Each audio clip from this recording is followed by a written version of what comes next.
দর্শক, এনটিভি অনলাইনে স্বাগত জানাচ্ছি। আমি ইনামুল হাসান। দর্শক, আমি এখন রয়েছি যশোর জেলা কেশবপুর উপজেলার বাংলাদেশ জাতীয়বাদী দলের কেন্দ্রীয় কমিটির সহ ধর্ম বিষয়ক সম্পাদক অমল দেশ অপুর বাসায়। তার সঙ্গে একটু কথা বলবো। এই বর্তমান সময়ে যে রাজনৈতিক যে অবস্থা রয়েছে এবং সমসাময়িক বিষয় নিয়ে একটু কথা বলার চেষ্টা করব। জনাব অমল দেশ অপু, আপনাকে স্বাগত জানাচ্ছি আমাদের চ্যানেলে। ঠিক এই মুহূর্তে রাজনীতিক কি অবস্থায় রয়েছে বিএনপি সরকারের? আপনাকে ধন্যবাদ। আপনার মাধ্যমে, এটিএন এর মাধ্যমে আমি আমার এই কেশবপুর সহ সারা বাংলাদেশের জনগণকে জানাই আমার পক্ষ থেকে সংগ্রামী শুভেচ্ছা। আপনি এমন একটি প্রশ্ন করেছেন রাজনৈতিক বিষয় নিয়ে। আসলে আমরা রাজনৈতিক একটা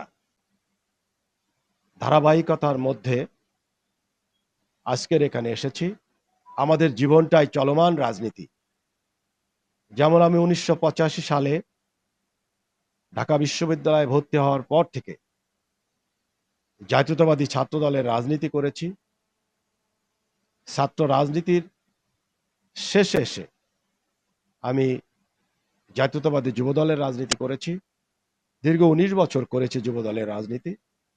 তারপরে আমি যুব দলের রাজনীতি শেষ করে আমি বাংলাদেশ জাতীয়তাবাদী দলের আজকের এই অবস্থানে। অতএব আমি বলতে চাই রাজনীতি চলমান আছে আমাদের দেশের প্রেক্ষাপটে। যদি প্রশ্ন করেন, আসলে আমরা দীর্ঘ লড়াই সংগ্রাম করে ফ্যাসিস্টের পতন ঘটিয়ে আমরা সরাসরি বাংলাদেশের জনগণের সমর্থনে একটি সরকার গঠন করেছে বাংলাদেশ জাতীয়তাবাদী দলের নেতৃত্বে। এখানে আমাদের একটি জোট আছে, জোটের অন্যান্য শরিক দলও আছে। আমি তাই মনে করি আমরা যারা রাজনীতি করি আমরা রাজনৈতিক প্রক্রিয়ার সাথে আছি। আমার দল আছে, দলের যত কর্মসূচি হয় আমরা পালন করি। আর জাতীয়তাবাদী দলের সমর্থিত যে সরকার, সরকার একটা শিশু সরকার। আপনি নিশ্চয় জানেন, মাত্র 3 মাসের এই সরকার সরকার ইতিমধ্যেই অনেকগুলো প্রশংসিত কাজ করেছে, যা আমরা বলবো না, জনগণই বলবে। তাই বলতে চাই রাজনীতি রাজনীতির মতো চলছে এবং সরকার সরকারের মতো চলছে। এটাই আমার বক্তব্য।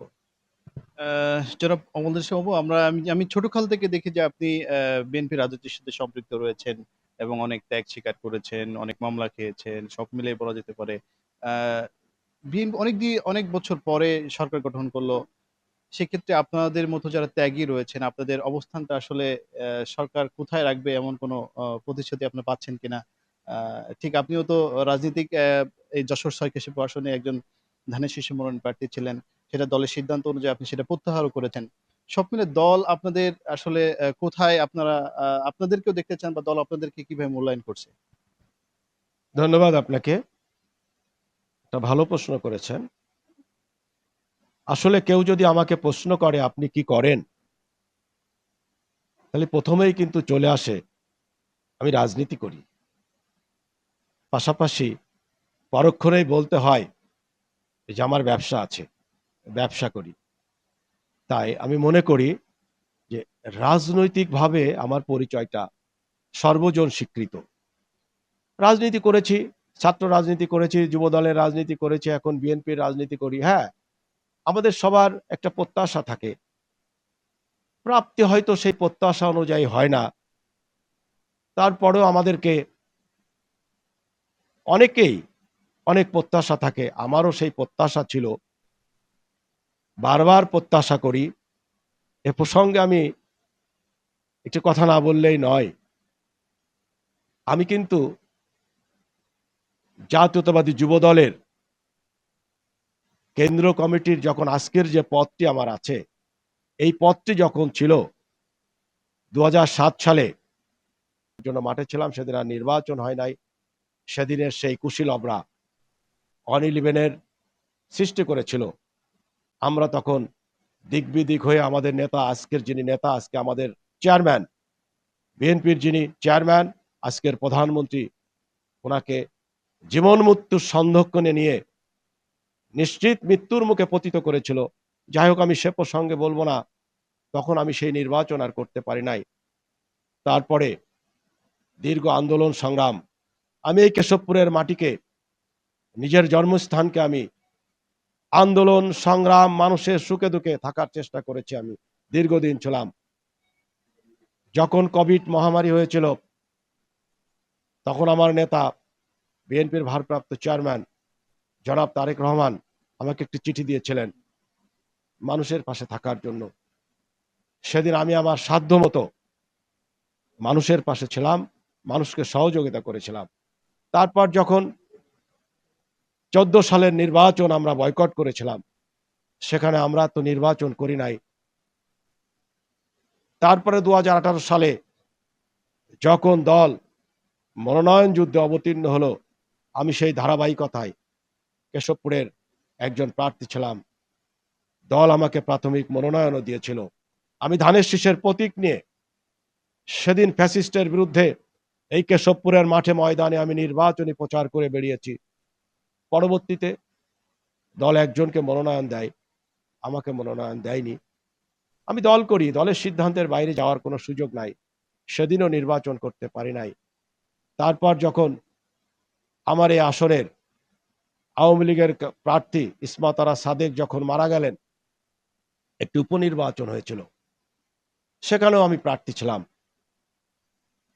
মনোনয়ন বোর্ডে, একাধিক মনোনয়ন বোর্ডের সদস্য আমাকে সেদিন বলেছিল মনোনয়ন তোমাকে দেওয়া হয়েছে। পরবর্তী দেখলাম দল আমাকে মনোনয়ন দেয়নি।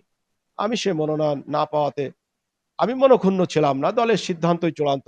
সেদিনও নির্বাচন করতে পারি নাই। এবার 2000 যে বিগত যে নির্বাচন হলো, এই নির্বাচনে আমি অত্যন্ত আশাবাদী ছিলাম। একটু ইতিহাস বলি আমি। এই যে কেশবপুরের আসনটি যশোর 6, স্বাধীনতার পরে দীর্ঘ দিন, এই দীর্ঘ 50-55 বছর এখানে কখনো জাতীয়তাবাদী শক্তি এখানে সংসদ সদস্য হতে পারে নাই। শুধু মৌলানা সাখাওয়াত জামাত থেকে একবার হয়েছিলেন, আর আমাদের প্রয়াত নেতা গাজী এরশাদ আলী সাহেব 79 সালে উনি এখানে এমপি হয়েছিলেন। আর আমরা এখানে হতে পারে নাই। সবসময় আওয়ামী লীগ এবং তাদের মনোনীত প্রার্থীরা এখানে এমপি হয়েছে। তাই এর একটি কারণও আছে। কারণটা হলো এই আসনে 2,17,000 ভোট। 2,17,000 ভোটের মধ্যে মোর দ্যান 60,000, 60,000-এর অধিক এখানে সংখ্যালঘু ভোট আছে। অতএব বুঝতেই পারছেন, 2,17,000 ভোটের মধ্যে 60,000 ভোট যদি একটা বিশেষ প্রার্থীর পক্ষে চলে যায়, এখানে আওয়ামী লীগকে আর ফিরে তাকানো লাগে না। এই জন্য কেশবপুরের মানুষ এবার আশাবাদী হয়েছিল ফ্যাসিস্ট নাই, হয়তো আমাকে মনোনয়ন দিবে। এবার আমাকে মনোনয়ন দেয়নি। দলের প্রার্থীর পক্ষে আমি কাজ করেছি।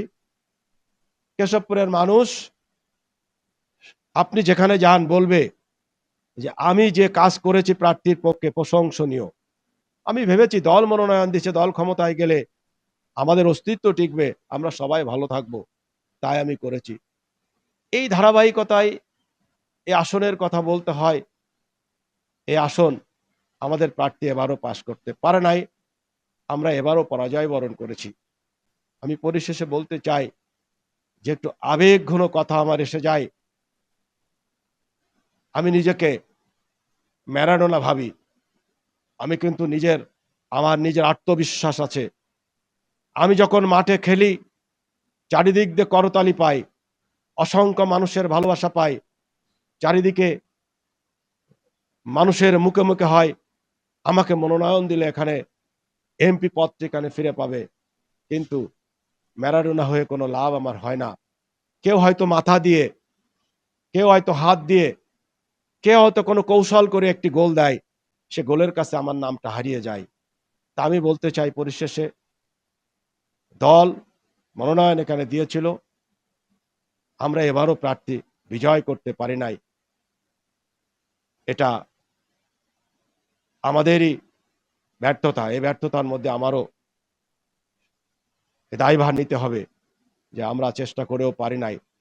তাই মনে করি এই আসনটি যদি বারবারই আমরা এইভাবে পরাজিত হতে চাই, আগামী দিন এখানে আমাদের জাতীয়তাবাদী দলের আসলে খুব সুখকর যে কিছু হবে আমি মনে করি না। ইতিমধ্যেই আপনারা জানেন যে আসনে বাংলাদেশ জামাত ইসলামের মুক্তার আলী সাহেব এমপি হয়েছেন। আমাদের লোকের যে কত হাজারি, মানুষের যে কত কষ্ট, আমার কাছে এখন দেখেন, আপনি আসবেন তা কিন্তু কেউ জানে না। দেখেন কত লোক বসে আছে, কত লোক বসে আছে। আমি কিন্তু প্রতি সপ্তাহে না হলেও আমি 10 দিন, 12 দিন, 15 দিন পর পর আসি, কারণ এই মানুষের দুঃখ কষ্ট শোনার মতো কেউ নাই।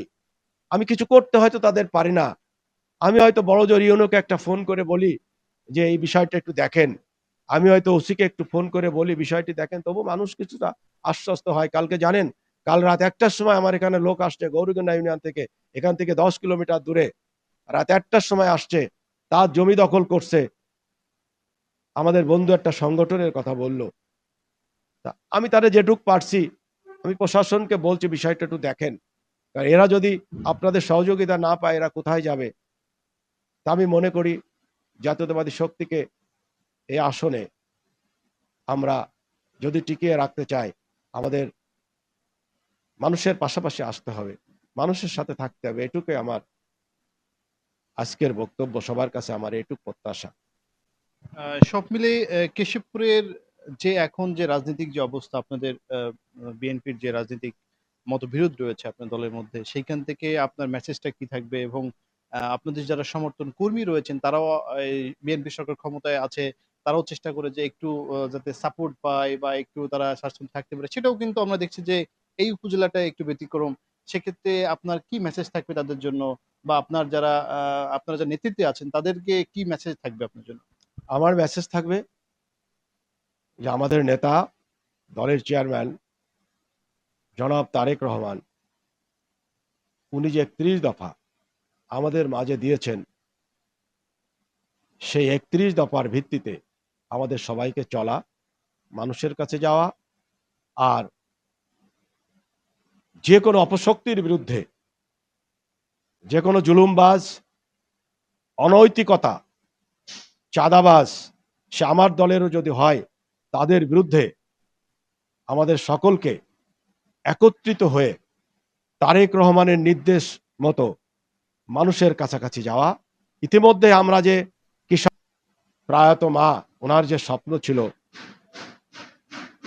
জনাব তারেক রহমান সেই আদর্শকে বুকে ধারণ করে আপনারা দেখেছেন ইতিমধ্যে উনি চারণ কবির মতো বাংলাদেশের পথে প্রান্তরে উনি কিন্তু ঘুরে বেড়াচ্ছে সাধারণ মানুষের কাছে।